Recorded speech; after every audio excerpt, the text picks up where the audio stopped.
Keadaan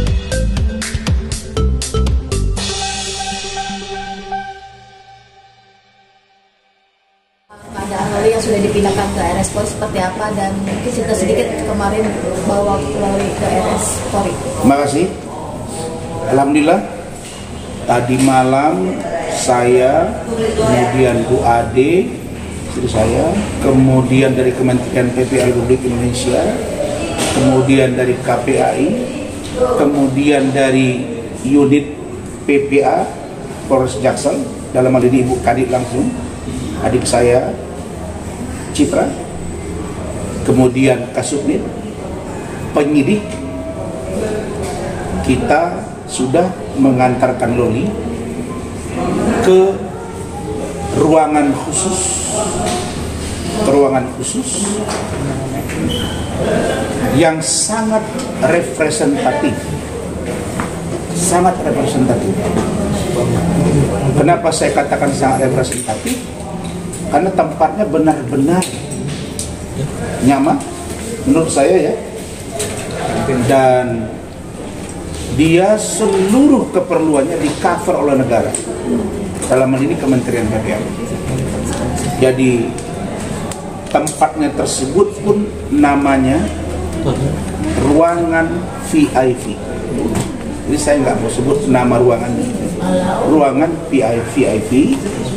Di situ dia ada CCTV, dipantau pergerakan dia dalam kamar. Ada beberapa ruangan di cover, dipantau ya. Kemudian di situ difasilitasi dengan tempat tidur yang nyaman.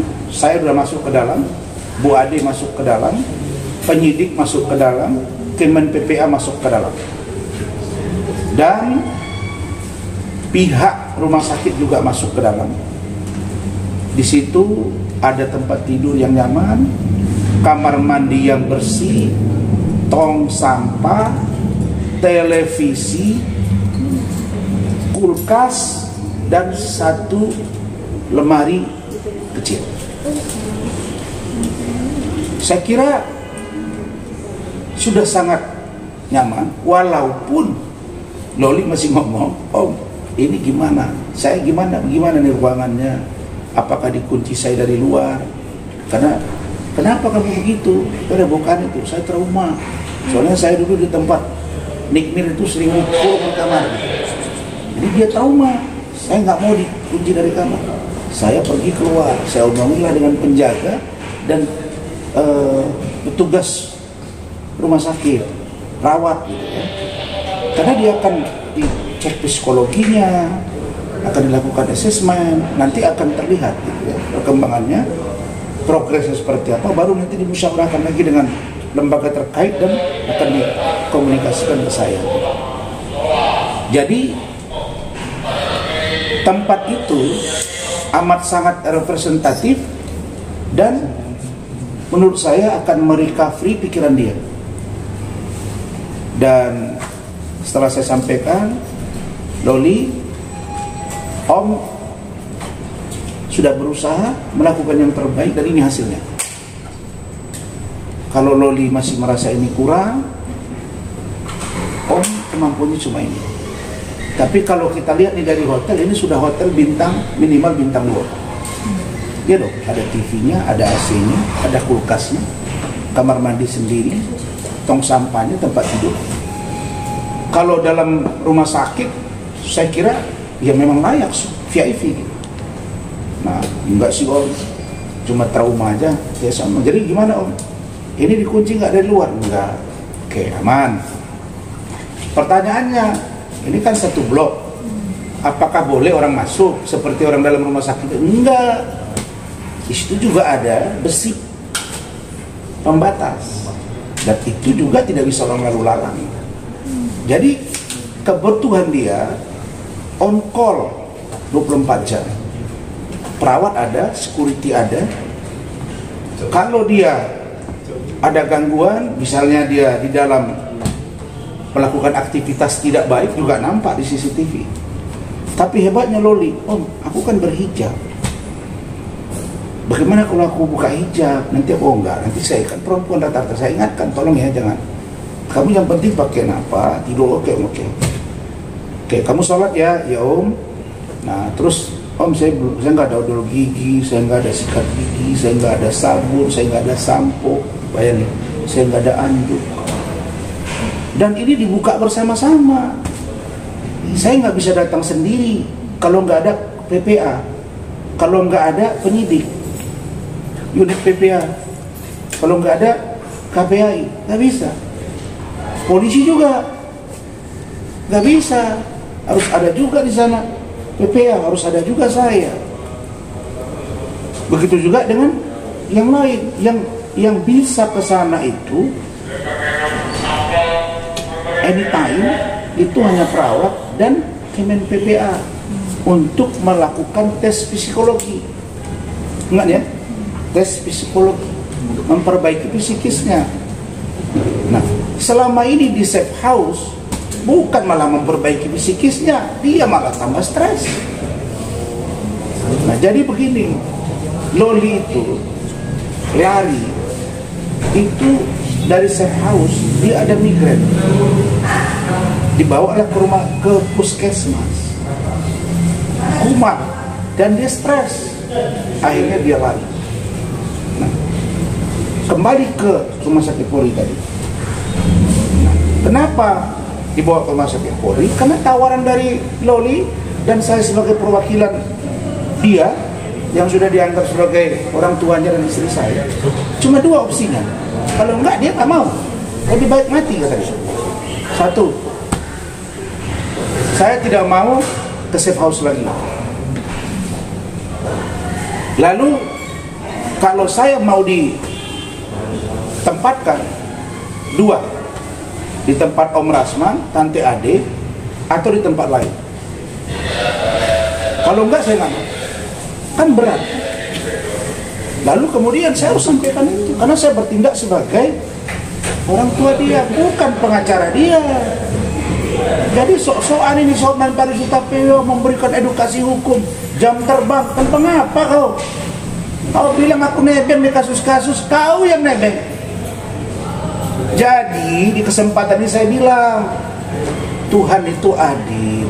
Mudah-mudahan Allah memberi kemuliaan, menjaga saya, lisan saya. Sekarang menurut saya, maaf ya Fahmi,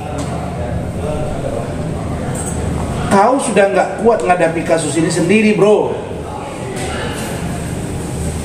Kenapa saya bilang nggak kuat? Karena kasus ini makin panjang. Jadi kau pakai itu di Nikita Mirzani, jam terbangnya si Hotman itu katanya gabung kalian baru head to head sama Rasman. Ya dong. Kan dia bilang Pak Kapolri, Pak Kapolda, Pak Kapolres, Pak Kadipropam, periksa Fadel, periksa ada hubungan. Sok teu kau. Itu nggak boleh. Dia masih anak di bawah umur. Apa sih hebatnya kawan ini, nggak ngerti dia. Ada saya sebut kepada media dan kepada kalian semua bahwa saya pengacara dia. Terus penyidik itu bodoh. Emang goblok penyidiknya. Mulai dari Kapolres, Akpol semua itu. Ada penyidik yang sudah perwira juga, ada yang walaupun dia secabat, jago semua bos. Emang kita tahu apa? Saya tidak memposisikan diri sebagai lawyernya Loli. Saya adalah perwakilan keluarganya dari Loli, karena dia bilang sudah tidak ada keluarganya, baik dari NN, Nikita Mirzani kata dia Nikmir, baik dari adiknya NM, baik dari kakaknya NM. Dan kita tanya orang tuamu di mana? Dia bilang, Om saya sampai ini nggak pernah ketemu dengan orang tua saya yang laki-laki. Kata mama saya ada darah Jepangnya, terus dia bekas ini yang pekerjaannya kurang elok. Saya nggak mau ungkap. Nah jadi supaya seru, supaya Fadel menurutnya si Hotman ini harus masuk, ya kau masuk ke dalam. Tadinya kan orang ini berantem nih kan, ya sudah masuk, kan sudah ngomong di Instagram. NM, cepat NM, kau datang kasih kuasa. Perlu, aja, ya. Kemudian siapa lagi? Kasus Apalagi maksud saya, kasus laporan saya ke Nikmir, KNM, penganiayaan. Ini saya sudah bentuk tim, masuk ke Hotman, baru head to head di luar pengadilan. Kan seru, supaya jangan cuap-cuap. Turun gunung lah, naik sungai lah, hanyut lah, mungkin begitu barangkali. Udah kau masuk. Kenapa? Supaya terlihat kualifikasi keilmuan masing-masing dan sejauh mana dia mengatur strategi versinya, strategi versi saya. Kalau di kasus Fadel dan Loli, laporan NN, saya hakul yakin memang tak bisa lagi dipaksakan karena ini harus case close, bos. Kenapa saya bilang case close? Sebab Loli sudah bercerita semua, baik ketika dia diperiksa di Polda Metro yang dilaporkan NM saya membuka data pribadi anak di bawah umur, baik juga di Polres. Satu, dia tidak pernah, dia bilang, Om saya tidak pernah hamil. Yang kedua, Om saya tidak pernah aborsi. Yang ketiga, Om saya nggak pernah berhubungan badan dengan Fadil. Berikutnya, Om yang ambil perawan saya ini orangnya. Diomongin, Om selama saya di UK begini. Dari keterangan dia dan yang disampaikan Fadil sinkron, yang disampaikan Mama Eda atau Eda dan Ibu Juliana sinkron, dan dia yang bilang, saya yang suruh kok ke Fadil dengan Kak Martin supaya USG itu disampaikan oleh pengacara Om Rasman. Kalau Loli kemarin nggak keburu dijemput paksa, kan aku sama Fadil mau ketemu Om. Makanya saya datang mau ketemu Om. Saya tanya, kenapa kamu cari Om? Saya yakin Om bisa selesaikan. Nah, pertemuan kami yang singkat itu memang sangat membuat dia, saya lihat, nyaman. Dan istri saya memang dia paham psikis anak ini. Ditambah anak saya juga kali pegang-pegangan rangkul-rangkulan. Oh, anak ini sudah terbiasa menyesuaikan diri dengan situasi. Makanya dari kasus ini untuk Fadel, saya harapkan dan saya desak agar segera dihentikan. Nah, justru yang harus naik adalah laporan saya terkait dugaan fitnah dan pencemaran nama baik melalui undang-undang IT dan laporan saya terhadap penganiayaan, dugaan penganiayaan. Itu. Jadi kasus ini tentang Loli di safe house sangat aman dan disepakati dengan 4 lembaga yang menangani Loli bahwa NN tidak diperkenankan bertemu dengan Loli sampai Loli dewasa 4 bulan lagi. Dan kalau Loli ngomong ke saya, sampai kapanpun gue nggak mau manggil dia mama, tapi terserah Loli. Minimal 4 bulan ini gue jagain dia. Ada wartawan yang nanya, Bang, abang sudah siap nerima Loli? Siap, istri saya siap. Loli tinggal pilih, mau di rumah saya di Medan juga ada, anak saya juga ada, dokter juga di sana ngurusin, di sini juga Bu Ade Bidan. Kita semua siap. Saya akan anggap dia sebagai anak saya yang ke-9. Walaupun Loli sudah dewasa, saya sudah berikrar dan keluarga, dan dia anak saya yang ke-9. Dia 18 tahun, dia akan seperti apa? Kalau Loli nanti selesai, pingin menyelesaikan SMA-nya, paket C misalnya, kita sesuaikan dari pendidikan di UK, saya yang urus pendidikan dia. Karena saya kira dia menyelesaikan paling nggak SMA, baru dia menempuh kehidupan rumah tangga dia. Segitunya kita, bukan saya mau cari nama, enggak. Memang kami berpikir begitu. Jadi tidak ada yang namanya sekarang, oh ini saya ibunya, saya jaga, enggak gitu lagi. Dan kenapa negara membawa dia ke rumah sakit Polri? Karena lembaga ini sudah paham keterangan Loli dan yang saya sampaikan itu logik, sehingga Loli diselamatkan. Begitu. Itu tentang tentang rumah sakit Polri. Yang lain? Nah, tapi benar nggak sih katanya Loli minta diadopsi sama abang nih, Ya. karena udah nyaman. Iya.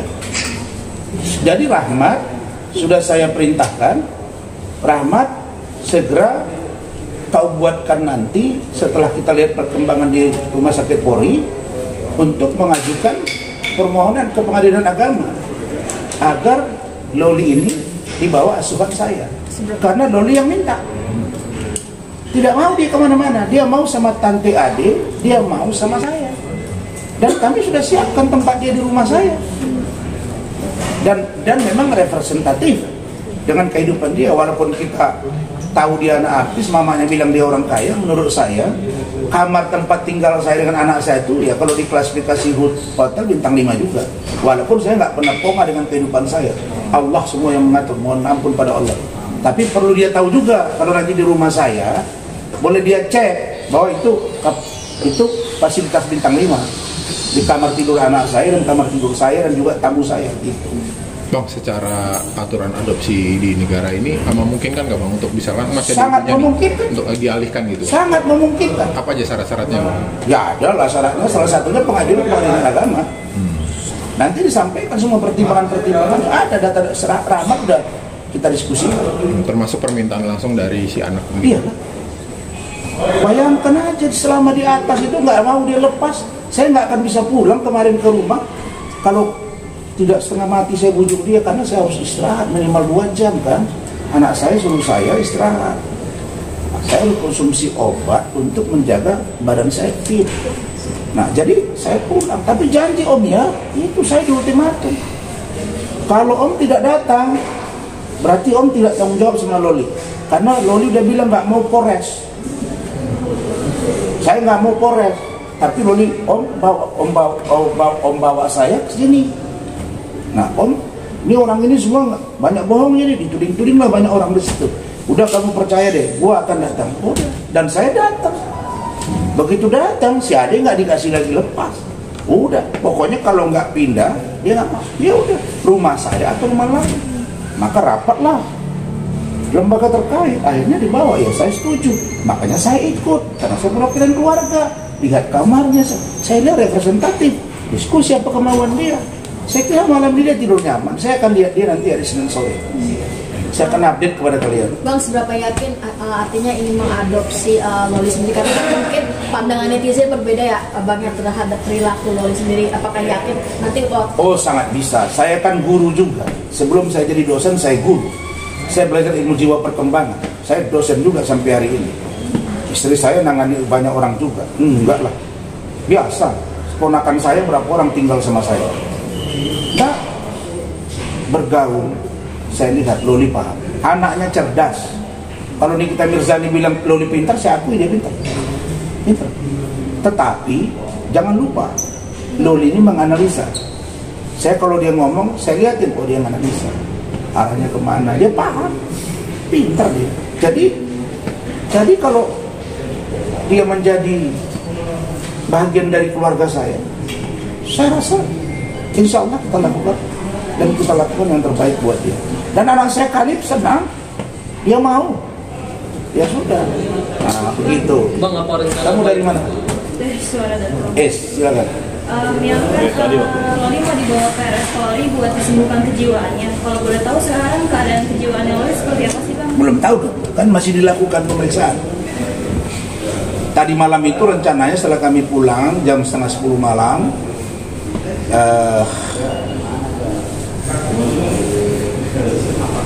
dia hanya pesan, Om lihat saya ya Om, iya. Kamu kalau mau konsultasi ke sini gitu kan, ini ada mau telepon Om. Nah, pokoknya kalau ada keperluan ke sini, dia Om gitu kan. Jadi semua keperluan Loli yang kamu poinnya apa? Mau ditanya? Kondisi kejiwaannya. Kejiwaan dia itu nanti hasilnya akan kelihatan dalam 1-2 hari ke depan. Tapi tadi malam itu dari Kementerian PPA yang melakukan guidance atau counseling kepada dia itu datang. Nah pagi ini rencananya kan tadi malam itu ada TV. Saya panggil ajudan saya, rapikan TV ini semua biar dia nyaman. Kan ada kabel-kabel tuh rapiin. Terus mereka bilang, Pak, malam ini kata perawat di sana, malam ini dia tidur dulu, mandi, kemudian dia sholat, dia tidur, besok baru kita hidupkan TV-nya, karena dia minta TV hidup. Ya, kalau menurut saya ya sangat layak, dan insya Allah dia akan nyaman gitu. Jadi kalau saya secara jujur ya 4 bulan pun harusnya betah dia di situ. Tapi kalau ternyata dia nanti sudah merasa sehat dan dilihat hasilnya sehat, lalu kemudian rapatlah lembaga ini, lalu kemudian diserahkan ke kami, saya akan tampung. Tapi kalau harus dirawat juga, kita akan cari satu yayasan yang representatif, yang saya yakini tidak bisa diganggu siapapun, baru saya masukin. Karena itu ada aturannya. Jadi yayasan atau putusan pengadilan. Itu. Kalau tanggapan Fadel sendiri soal Loli mau diadopsi gimana tuh Bang? Apa senang, apa gimana? Ya sangat senang lah, karena Fadel juga dekat dengan saya. Tapi jangan kalian berpikir negatif. Dia nanti dengan saya terus Fadel bisa ketemu dia suka-suka. Enggak, di bawah pengawasan kita juga yang ketat. Buktinya kemarin Fadel ada di sebelah dia, tapi dia nggak bisa lihat. Waktu mau pulang aja dia datang sendiri. Dan dia lihat, udah kan nggak dilarang juga. Cuma saya akan menjaga. Saya nggak mau nanti dikira ini enggak, saya bisa batasi kok. Saya udah paham lah yang gitu-gitu. Bang, mungkin untuk alasannya Laura sendiri untuk meminta diadopsi oleh Bang Masmun sendiri apa sih Bang? Dia saya lihat memang butuh sosok orang tua yang sepaham dan mengerti dia. Itu saya lihat. Dan semangat hidup dia untuk mencari nafkah sendiri itu kuat. Dia bilang, oh minta handphone itu cari, itu yang cari duitnya saya, yang belikan saya sendiri, itu Loli. Terus Om dukung saya biar saya cepat 18 tahun, terus saya mau berjuang di hidup saya. Enggak, kamu sekarang ada saya, ada Om sama Tante, nggak usah. Nah, dia senang. Kemudian Ibu Nurma itu kasih rumahnya pun keren, dia pandai, dia masuk ke ruangan canda-canda, akhirnya ketawa, sampai Loli itu bisa ketawa. Yang begitu tegang, Bu Nurma itu dengan kami menghibur, ketawa di ruangan itu. Nah, jadi kalau udah ketawa berarti kan kelihatan barulah pelan. Memang diberitahu oleh Kemen PPA, KPAI, penyidik dari unit Polres Metro, Polda, Mabes, mereka bilang yang dipercaya hari ini hanya Pak Rasman dengan Bu Adi. Nah, jadi mereka bilang bantu kami Pak Rasman supaya Loli bisa dibujuk ke rumah sakit Polri. Bang, apakah dengan keputusan nanti kalau misalnya sudah oke nih, sudah Pelan dong, hah? Ya tuh Bang, kami juga ya tuh. Terus nanti dengan keputusan Loli akan diadopsi, apakah akan melanjutkan pendidikannya Bang atau seperti apa? Untuk pendidikannya apa? saya akan bereskan dulu pendidikan SMA-nya, kan itu masih gantung kan. Dia akan berhenti itu dari UK kan. Nanti kita lihat lah. Ya saya juga orang pendidikan biasa lah. Nanti kita lihat. Kita lihat perkembangan. Yang penting sehatkan dulu psikis dia. Selesai, kemudian sampai umur 18 tahun baru kami pikirkan semuanya. Bang, kalau terkait adopsi itu apakah perlu persetujuan dari keluarga asli atau seperti apa sih Bang? Nggak ada itu. Persetujuan yang mana dulu kan pengadilan udah memutuskan, nanti pengadilan mau panggil dia silakan. Berkas-berkasnya sendiri? Ya kita lengkapi lah. Kita lihat nanti syarat-syaratnya kan. Apa dasar kami mengajukan kan ada. Nah, terus kita lihat kenapa anak ini minta diadopsi. Terus kenapa tidak di ibunya sementara ibunya ada. Tapi bapaknya di mana? Kan segala macam pertimbangan kan. Melihat dari background yang dialami, semuanya diulang. Nggak ada. Yang penting kan kita mau selamatkan Loli setidaknya sampai dia dewasa. Tapi saya ingin dewasa pun dia tetap bagian dari keluarga saya. Dan kami sudah bertekad untuk tetap menjaga dia. Perkara dia benci kepada ibu dia itu urusan dia. Nanti dia mau bayar pun urusan dia kalau dia sudah dewasa kan. Saya juga nggak mendendam kok. Kan saya bilang ke Loli, itu mama kamu, nggak mau saya Om. Ya udah, lagi dia panas saya diamin. Nah, jadi ya kalau NM bisa mengoreksi diri, harusnya gini ya, harusnya NM itu di kita itu bukan malah memusuhi saya sama istri saya. Harusnya dia berpikir kenapa Loli cari saya, bukan malah buat fitnah.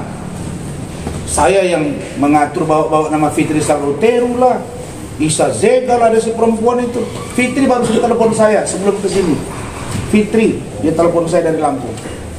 Bang, kok nama saya dibawa-bawa? Ada lagi yang bilang Loli tersangka. Katanya ada yang ngomong katanya dari NM juga. Saya belum lihat, tak benar atau tidak. Gimana dia mau jadi tersangka? Dia begitu menderitanya. Ya, oke. Cukup ya? Oke bang, mungkin terakhir Yang statement mana dulu ini? Nikita Mirzani bang. Iya bang, dia sempat